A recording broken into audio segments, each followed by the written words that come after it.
Have a seat. Have a seat, sir. Take it.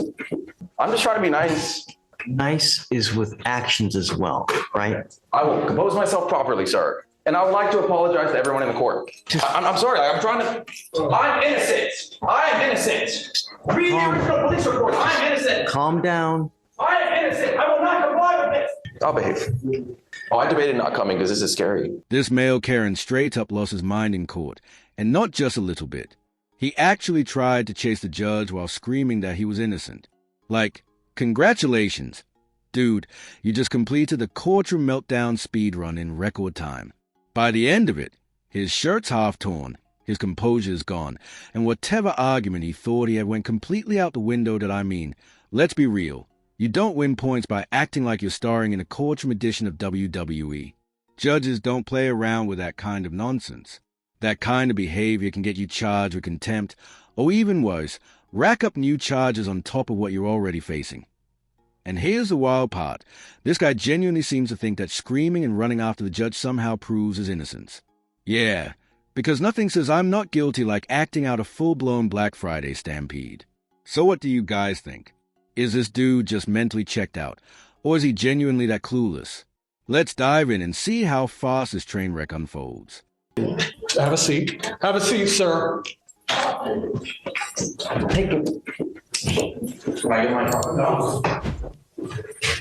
I can't handle paper? Are you joking? I'm getting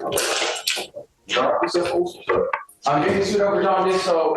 Look at the paperwork. Don Disso. Do you mind staying on? No, I'm so sorry, sir.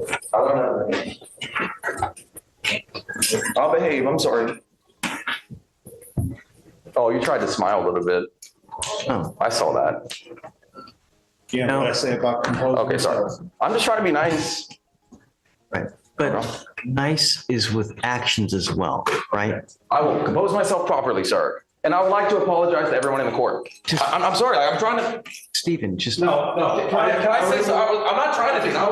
You yell first like this. I'm innocent. I am innocent. Read the original police report. I'm innocent. Calm down. I am innocent. I will not comply with this. If I may,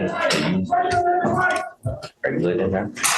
I'm going to let him out. I just need him to calm down and he's just trying to do whatever he wants to do. Whatever, you know? Are you letting him today? No. I want to let him out today. Let's just give him another 30 minutes. Just I've got to go see the coach. give him 30 minutes and then hopefully we can. Well, what's right? Hey, can we bring him out, you think, or no? Steven's back there? Okay. Yeah. Do you mind? Did my guy calm down? He came out here with a laugh. Yeah, I was here when he came out and he was, I'm innocent. At least he has his clothes back on. Did I check on him? No, I assumed the bailiff had that under control in the back. What they say about assumptions, huh? Yeah.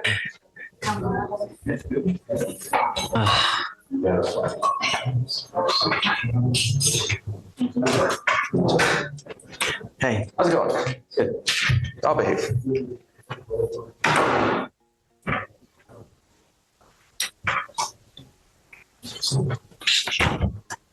all we want you to do, Mr. Rabode, is give your side to Mr. Slider. Okay, he will help you work with this case so it can get the best result possible. Okay, understand that we don't appreciate when people come from over there all the way over here, because it's very possible that I didn't even see that you were here. I'm sorry, I didn't mean to sneak up on you. I'm sorry. The problem is that not everybody is as nice as you. What happens if someone comes and tries to attack me here? You know what I mean? I'm sorry if that's ever happened. So that's why it scares me. Okay. You come up this way. I didn't even see you until Steven looks at me and starts darting this way. I didn't even see you, and it scared the crap out of me. Well, I'm sorry. I didn't mean to scare you, sir. Okay. It's okay. And look, I don't think you mean any ill will. Otherwise, you wouldn't be here, right? But I debated not coming because this is scary. Like, it's scary being here. I don't like being here. What I meant was, if I thought you meant ill will, I would already have you in jail. Okay. Right. I appreciate you not locking me up. Thank you. Of course not. I don't want to lock you up. I don't want to put you in jail. I don't want anything bad to happen to you. Just understand we have a certain way that we handle things here, right? May I say something? I don't say anything. Not about the case. It's not about the case. I just want to say, and it's in the paperwork, I've already been in jail over this. I've been put in jail over the weekend. I have the paperwork from the first time I went to jail. And, I'm kind of curious why I went to jail because I didn't do anything. I'm going to let Mr. Slider explain that to you, okay?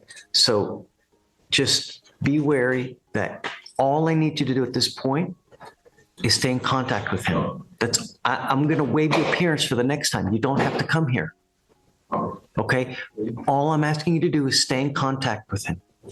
If he comes back to me, though, and tells me he can't get a hold of you, I will issue a warrant. And I'm going to tell you, I will not give you any more PR bonds. So all you have to do is stay in contact with him. And if you do, good things will happen for you. And one more thing, don't pick up any new cases. I'll try that. I won't. I don't think you will. But just remember, not everybody's patient, okay? Anyways, all right. Okay. Thank you, Judge. All right, please. Mr. Rode, best of luck to you, sir. Thank you. For sure. Before we jump into what might be one of the most explosive judge reactions I've ever seen, let's talk about that first guy for a second. Be honest, was something seriously off with him?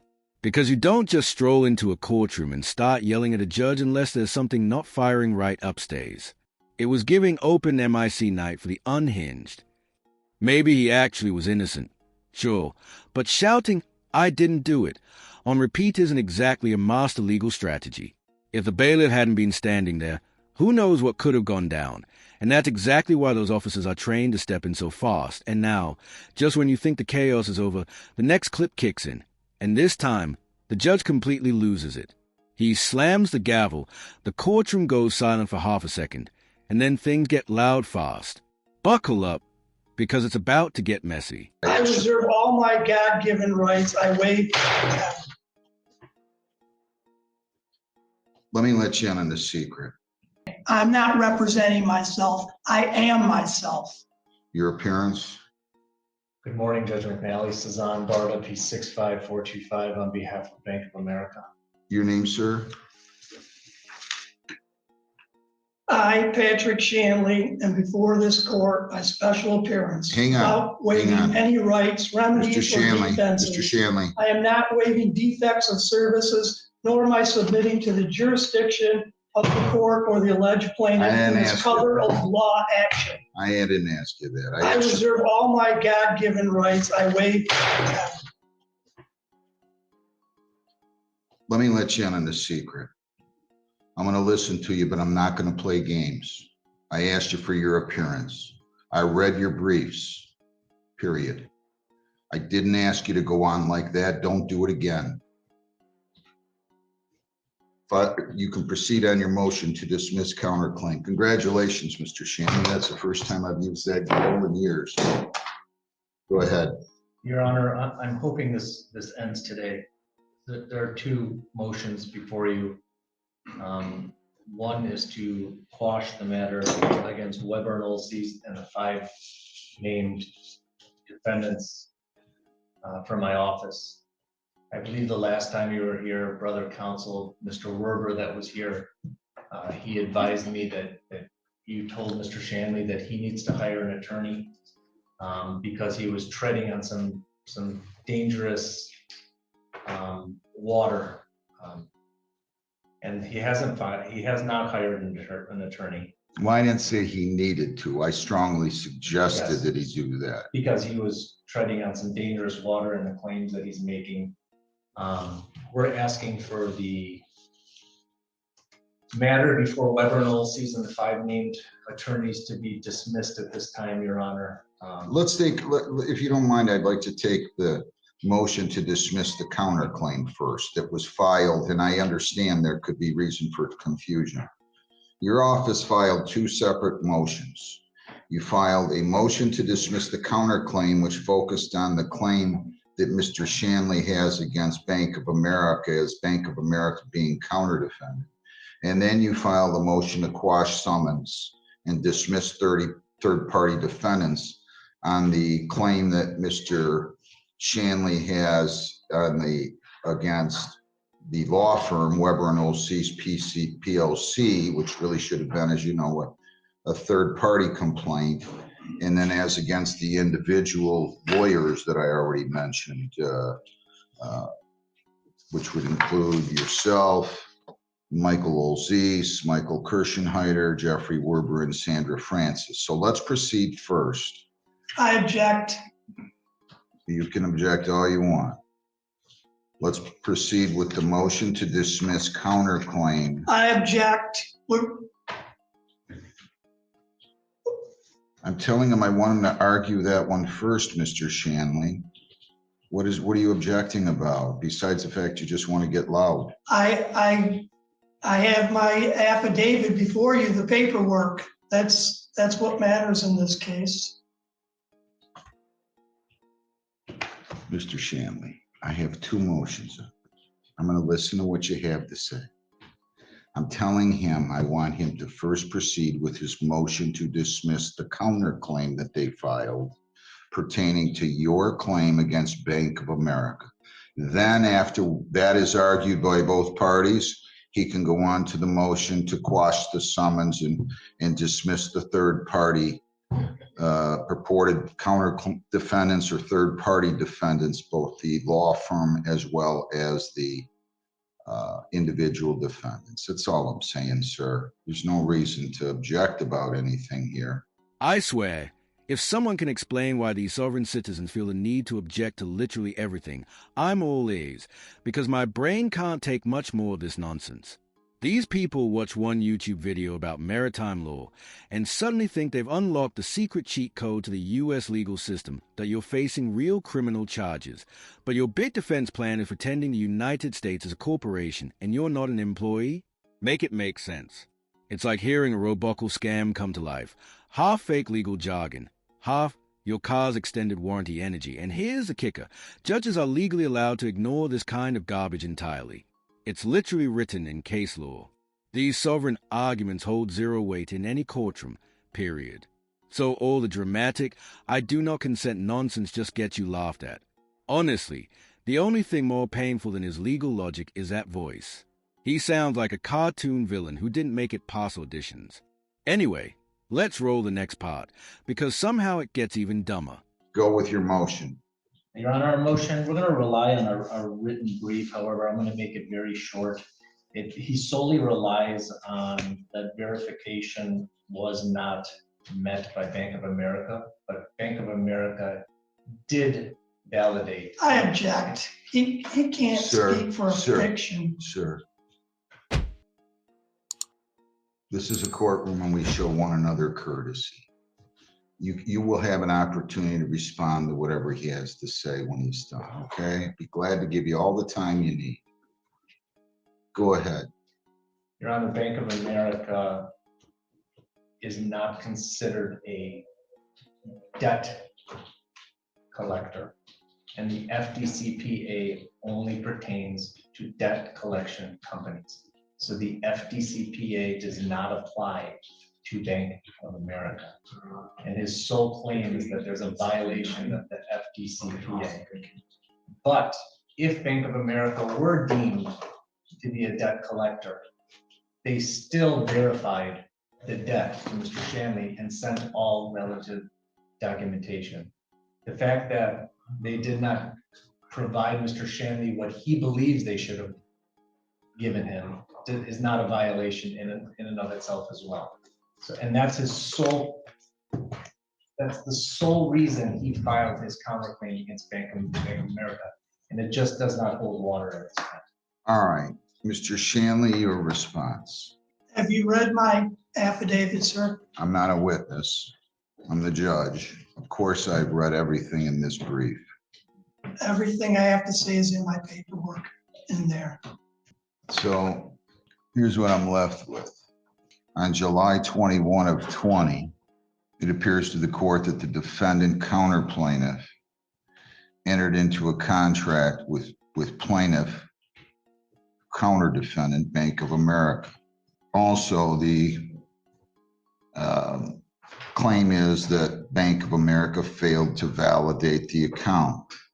Court is going to rule in favor of Bank of America and dismiss the defendant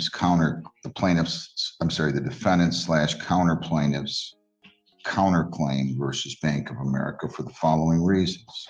Bank of America is a creditor. They are not a debt collector, and they're not subject to the FDCPA. Therefore, as such, he failed to state a claim upon which relief can be granted, and their motion is granted pursuant to MCR 2.116C8. Moreover, there's documentation attached to the counter defendant's response that indicates that one of the lawyers. Your Honor, I've submitted my affidavit, which rebutted their Bank of America. My paperwork reads for itself. All that other stuff was hearsay. I have this affidavit. Are they gonna rebut my affidavit? Okay. Do you have any response to that, counsel? No, Your Honor. Your affidavit talks about you're not an artificial person. Affidavit of status of Patrick Allen Shanley, right? What are they supposed to rebut in here? You're referring to the affidavit attached to your motion to dismiss, supported by affidavit of Patrick Yes. Shanley? Okay. All right. Well, you guys can have a seat. I've told you, Mr. Shanley, they don't have to produce a contract. They don't have to produce a written contract. When you use the credit card, the contract is formed, period, plain simple. And then you're subject to the terms and conditions of the credit card agreement. I'll never understand how these sovereign citizen types can max out credit cards and then claim the debt isn't real. Like, bro, you're not a free citizen of Atlantis. You're just bad with money. This guy's acting like Visa personally violated his constitutional rights. Here's his argument. He willingly applied for a credit card, used it, and then told the court he never consented to the contract because it's not an artificial person. Excuse me? That's not a defense. That's a rejected sci-fi plot. Courts have ruled on this dozens of times. Saying, I don't consent doesn't magically erase the fact that you signed up, used a card, and bought half of Applebee's. That it's like watching someone try to glitch their way out of reality using Facebook conspiracy posts. Every word out of his mouth is a new level of delusion. But stay tuned, because somehow the next part manages to make even less sense. Now, that concludes this hearing. You wanted to move for sanctions. What do you have to say about that?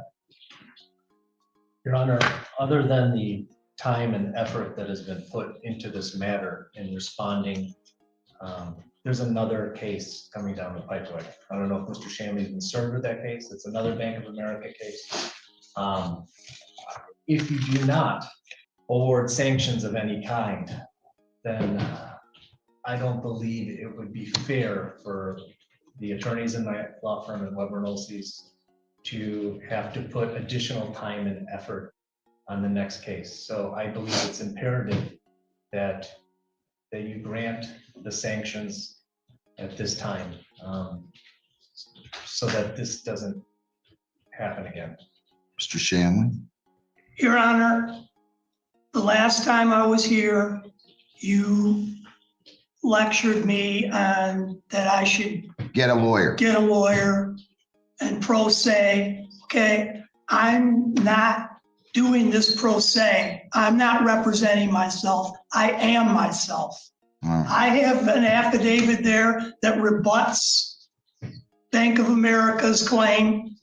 It's in my paperwork. I was trying to do you a favor, Mr. Shanley. I was trying to tell you, please consult with a lawyer so you don't proceed with lawsuits that are frivolous in nature and force the court to do something that I don't want to do. That's what my purpose was in telling you that you should get an attorney. You have every right to represent yourself, whether it's a $5 lawsuit or you're representing yourself because you're charged with a serious felony. Every defendant, every party in this country has the right to represent themselves, just like I have the right to give myself a root canal. I have the right to fix my arm. I wouldn't do it. I've told you nicely, I think on this case, I've only seen one or two people do it adequately in my 28+ years on the bench and my 11 years as a lawyer. But that's neither here nor there. You have that right. The problem is here that you're abusing this system. That's what you're doing. You are abusing this system. In my view, and the court finds that the primary purpose in initiating this action against these lawyers in this law firm was to harass, embarrass, or injure those individuals and that law firm. You had no reasonable basis to believe that the facts underlying the party's legal position were in fact true. And I'm finding that you advanced a frivolous claim in conjunction with that counter complaint that you filed. Period. I'm not going to award it on the counterclaim versus the bank. I am going to award sanctions on the counterclaim that was filed against the law firm and the individual lawyers. You don't get to do this. This is not some kind of a game. We don't think this is funny. I have a great sense of humor when I'm not in here. Not in here. This isn't some kind of an entertainment exercise. Now, the question is, what kind of sanctions are you entitled to? And that's what you're going to have to grapple with, because even though I think his conduct was outrageous, and I do think it was outrageous, and this record should reflect that this court finds the conduct was outrageous. But sanctions is a law firm entitled to when they represented themselves, Mr. Barr. Had you gone out and hired another law firm and paid them $400 an hour, a very experienced law firm would have no difficulty in awarding recoupment of those attorney fees. The question is, what kind of reasonable attorney fees is one entitled to? And what types of sanctions is one entitled to when they've represented themselves? So here's what you're going to do, please. And it does not have to be lengthy. You can do it by Zoom, but you're going to prepare an order granting the motions for summary disposition based on the grounds I stated previously, just here 10 minutes ago. Then I'd like you to file a motion. It doesn't have to be lengthy, but you're going to have to set forth what sanctions you believe that you're entitled to. To the extent that you believe that you're entitled to attorney fees, the law firm can set forth how much time was expended, what their hourly rate was, and why those attorney fees would be reasonable under the circumstances. But I have to tell you, I'm going back to whether or not it's appropriate for a law firm to collect sanctions that's representing itself on a frivolous action that's filed against it. My gut says it should be. My brain says I don't know that it can be. Are you going to rule on my motion to dismiss? I'm denying it for the reasons stated. I object. I know. It's okay, you can appeal. I'm not always right, Mr. Shanley. Your Honor, I have two We have an established Proposal. jurisdiction. All right, listen, I don't want to hear it. You can take all this transcript and go to a reviewing court. If any sovereign citizens happen to be watching this, let this be your sign. Don't try this garbage in court. You're not walking out with freedom. You're walking out with fines, handcuffs, and a public roast session from a judge who's seen it all before. This guy really thought shouting, "I'm not a real person," and objecting to his own birthday was going to work. Newsflash, court isn't Hogwarts. I object isn't a magic spell. Instead of spending hours studying Facebook memes about maritime law, maybe just, I don't know, pay your bills, and get a job, every single court in America has labeled this stuff as frivolous, baseless, and flat-out nonsense. Judges are tired. I'm tired. And probably, after watching this, you're tired too. So what do you think? Are these cases just comedic gold? Or are they genuinely concerning? Drop your thoughts in the comments. Thanks so much for watching, and as always, stay smart, stay grounded, and please, don't turn your next court date into a viral fail compilation.